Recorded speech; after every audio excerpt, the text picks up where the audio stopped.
Assalamualaikum warahmatullahi wabarakatuh. Perkenalkan, nama saya Firna Alvina Dewi dari Bimba Poris.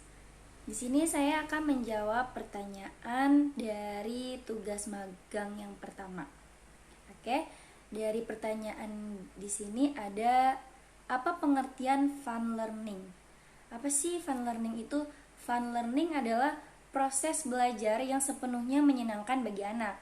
Nah, proses belajar yang dilakukan dapat memberikan kesenangan, kenyamanan, dan kebahagiaan bagi anak. Nah, tidak boleh sedikit pun anak itu merasa terpaksa dalam belajar. Nah, begitupun dengan motivator. Motivator juga harus mampu memberikan pengalaman positif bahwa belajar itu menyenangkan, sehingga anak senang, tertarik, dan bersemangat untuk belajar. Itu pengertian dari fun learning. Yang kedua ada, mengapa proses belajar harus fun learning? Karena agar setiap anak dapat merasakan bahagia dalam proses belajarnya, sehingga anak menjadi senang dalam belajar. Oke, kemudian yang ketiga, apa tujuan fun learning? Ya, tujuannya adalah dari adanya metode fun learning menumbuhkan minat belajar secara intrinsik, dan anak mau belajar karena keinginannya sendiri, karena dalam belajar itu pasti mereka have fun. Oke, yang keempat, apa hukum fun learning di Bimba?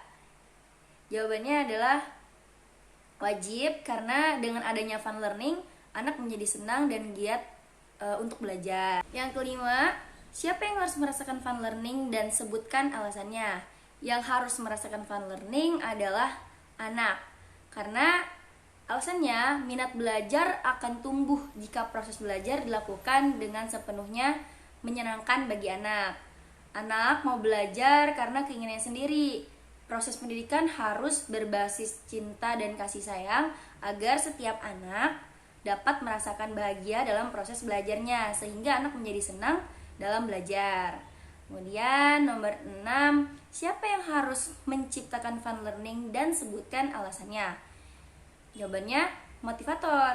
Motivator harus mampu menciptakan fun learning di setiap hari agar tidak boleh sedikit pun anak merasa terpaksa atau dipaksa.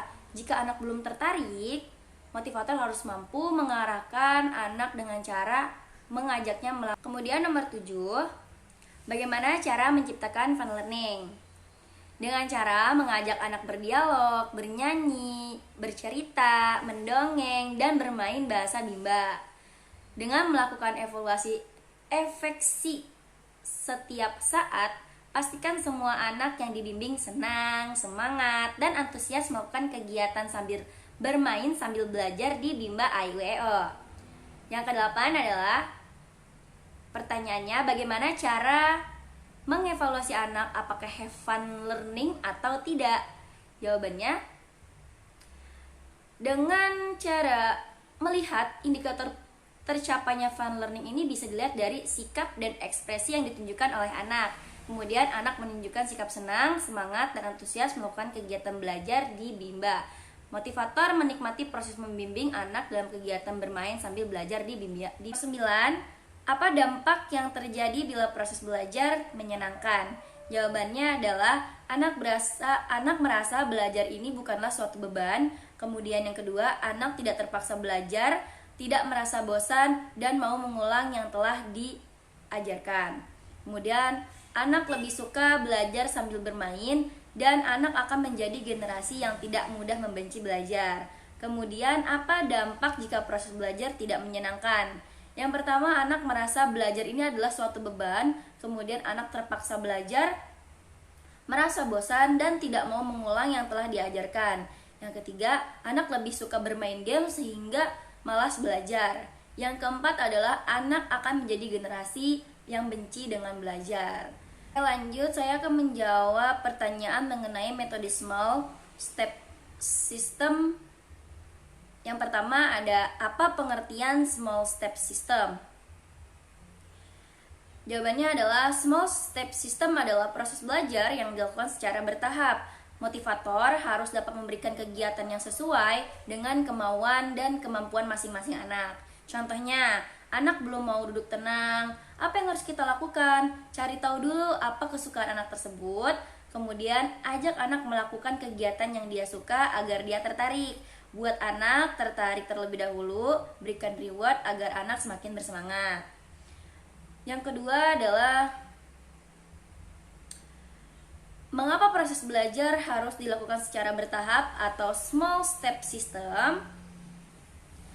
Jawabannya adalah agar proses belajar yang menyenangkan dapat semua anak senang, bahagia, dan dapat menikmati kegiatannya. Karena tidak mungkin menyenangkan jika tidak bertahap.